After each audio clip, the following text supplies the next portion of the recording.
दोस्तों, आलस्य को मनुष्य का सबसे बड़ा शत्रु माना जाता है। एक आलसी इंसान जीवन में कभी सफलता प्राप्त नहीं कर सकता। यह कहानी आलस्य की बुरी आदत को हटाने और आपको स्वाधीन बनाने के लिए है। कृपया इसे पूरा जरूर देखें। दोस्तों, एक समय की बात है। एक गांव में मदन नाम का एक किसान रहता था। एक बार जब उसने अपने खेत में फसल उगाई, तब एक गौरैया ने उसके खेत के बीचों बीच फसल में घोंसला बना दिया और उसने 2 अंडे भी दे दिए। बहुत जल्द उन अंडों से गौरैया के बच्चे बाहर आ गए और अपने मां के साथ खुशी खुशी रहने लगे। गौरैया खाने की तलाश में रोज जंगल में जाती थी। एक दिन जब वह जंगल से वापस आई तो उसने देखा कि उसके बच्चे डरे हुए हैं। उसने पूछा, क्या हुआ बच्चों, तुम डरे हुए क्यों हो? बच्चों ने कहा, मां, आज खेत में मदन किसान आया था और उसने कहा कि कल वह अपने बेटे राम को फसल काटने के लिए भेजेगा। बच्चों ने अपनी मां से कहा, हम क्या करेंगे, अभी तो हमने उड़ना भी नहीं सीखा है। बच्चों की बात सुन मां गौरैया ने कहा, डरो मत बच्चों, कल कोई फसल काटने के लिए नहीं आएगा। अगले दिन वही हुआ जो गौरैया ने कहा था। कोई वहां फसल काटने के लिए नहीं आया। बहुत दिन ऐसे गुजर गए पर कोई फसल काटने नहीं आया। सब कुछ अच्छा चल रहा था। गौरैया के बच्चे बहुत खुश थे। एक दिन फिर जब गौरैया जंगल से वापस आई, तब उसके बच्चे फिर से डरे हुए थे। गौरैया ने फिर उनके डर का कारण पूछा तो उन्होंने कहा, मां, आज फिर मदन किसान खेत में आया था और उसने कहा कि कल वह मजदूरों को फसल काटने के लिए भेजेगा। ये सुनने के बाद गौर दोबारा से कहती है, डरो मत बच्चों, कल कोई फसल काटने के लिए नहीं आएगा।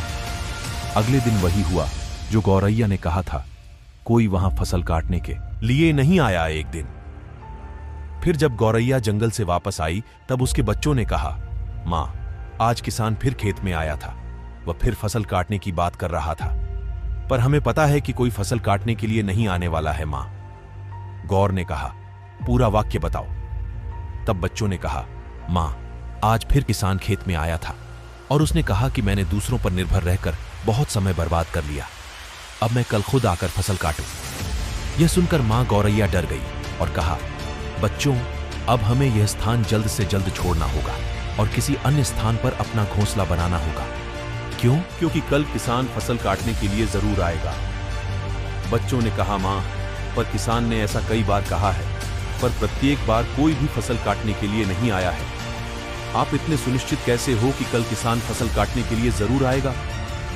मां, गौरैया ने कहा, पहली बार किसान फसल कटाई के लिए अपने बेटे पर निर्भर था। दूसरी बार किसान फसल कटाई के लिए मजदूरों पर निर्भर था। और जब आप अपने कामों के दूसरों पर निर्भर करते हो तो आपका काम कभी पूरा नहीं होता है।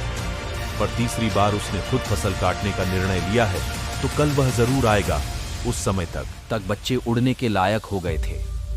वह वहां से उड़ गए और किसी दूसरी जगह पर अपना घोंसला बना लिया। अगले दिन किसान खेत में आया और फसल की कटाई करना शुरू कर दिया। दोस्तों, जो इंसान हमेशा दूसरों पर निर्भर करता है, उसका काम कभी पूरा नहीं होता। वास्तव में वह आलसी इंसान है। ऐसा इंसान समाज में तिरस्कृत ही होता है। इसका यह मतलब नहीं है कि हमें दूसरों की सहायता नहीं लेनी चाहिए। दूसरों से सहायता लेने में कोई बुराई नहीं है, पर दूसरों पर निर्भर हो जाना यह गलत है। यदि आप अपने काम को अच्छी तरह और निश्चित समय अंतराल में पूर्ण करना चाहते हैं तो उचित रहेगा कि उसे आप स्वयं ही करें। अपना काम स्वयं करने की आदत आपको स्वाभिमानी बनाती है और एक स्वाभिमानी व्यक्ति का सम्मान पूरा समाज करता है। आपको सकारात्मक बनाए रखने की मेरी इस कोशिश को लाइक करें और लाइफ हैक्स मोटिवेशन चैनल को सब्सक्राइब करें। धन्यवाद।